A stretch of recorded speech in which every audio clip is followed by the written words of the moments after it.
Livro O Caminho Infinito, de Joel S. Goldsmith. Quantas vezes nos enganamos neste ponto? Com quanta frequência tentamos compreender a verdade espiritual com nosso intelecto humano?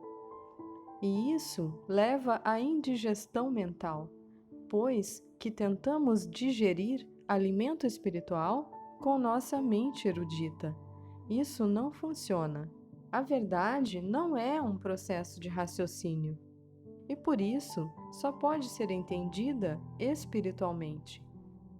A verdade não está normalmente na esfera do nosso entendimento e, quando parece estar, deve ser investigada mais profundamente para verificar sua autenticidade. Temos de desconfiar de uma verdade que nos pareça fácil de compreender. Jesus caminhou sobre as águas, alimentou multidões com poucos pães e peixes, curou os doentes e ressuscitou os mortos. Parece aceitável para o seu intelecto? Se o princípio subjacente a essas experiências pudesse ser entendido com a inteligência, todas as igrejas o ensinariam como um meio viável e recomendariam seu uso. Este princípio, porém, só é acompanhado pelo sentido espiritual. E esta consciência espiritual elevada pode fazer as coisas que o Cristo fez. Aquilo que foi possível à Cristo consciência no tempo de Jesus é possível à mesma consciência agora.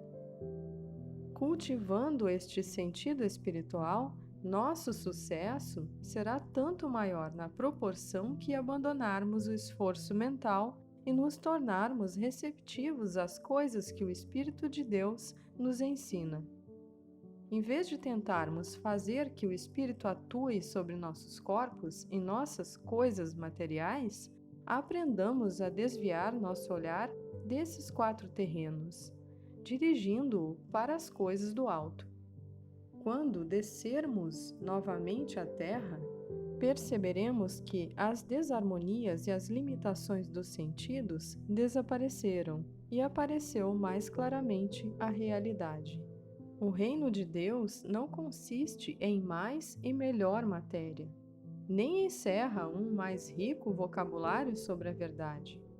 Todavia, os frutos da compreensão espiritual são uma maior harmonia, paz, prosperidade, contentamento e amizades, e relacionamentos mais próximos do ideal.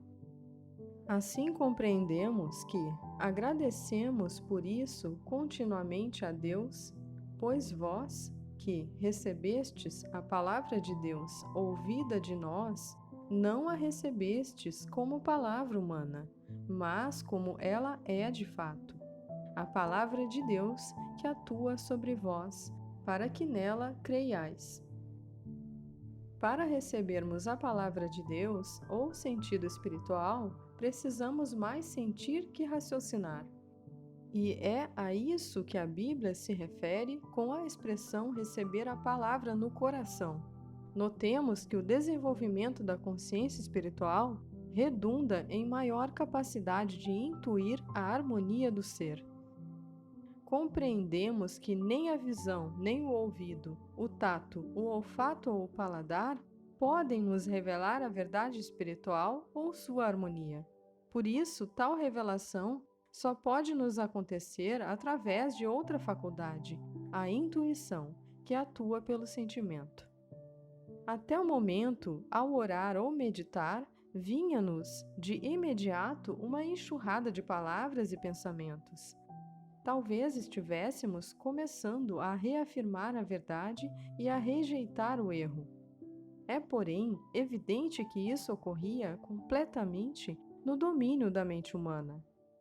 Ao cultivarmos o sentido espiritual, tornamo-nos receptivos aos pensamentos que emanam das profundezas do nosso ser. Mais do que falar a palavra, tornamo-nos seus ouvintes. Neste estado, a sintonia com o Espírito é tal que sentimos a harmonia do ser. Sentimos a presença real de Deus. transcendidos os 5 sentidos materiais, nossa faculdade intuitiva fica desperta, receptiva e sensível às coisas do espírito. E após este renascimento espiritual, começamos uma nova existência. Estávamos, até aqui, ocupados com a palavra da verdade, e daqui em diante nos ocuparemos apenas com o Espírito da verdade. Já não nos interessa saber o que seja a verdade, mas sim em sentir a verdade.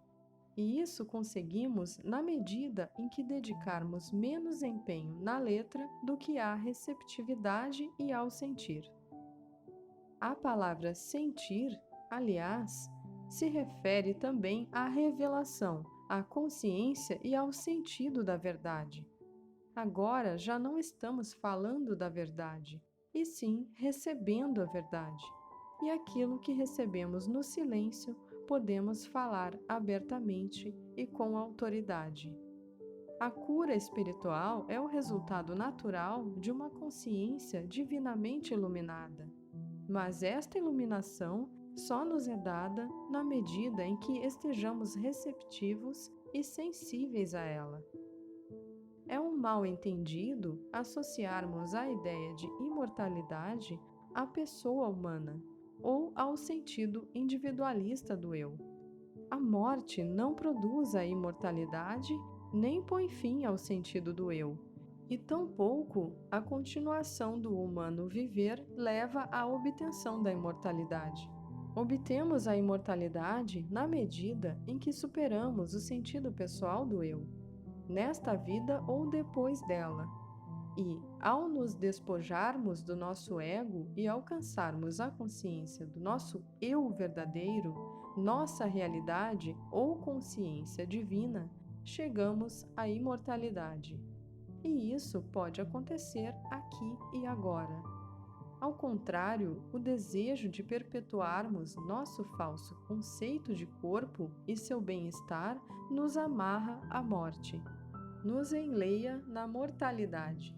O primeiro passo para obtermos a imortalidade é viver a partir do centro do nosso ser, como uma ideia de desdobramento do nosso íntimo, mais que a ideia de acréscimo vindo de fora.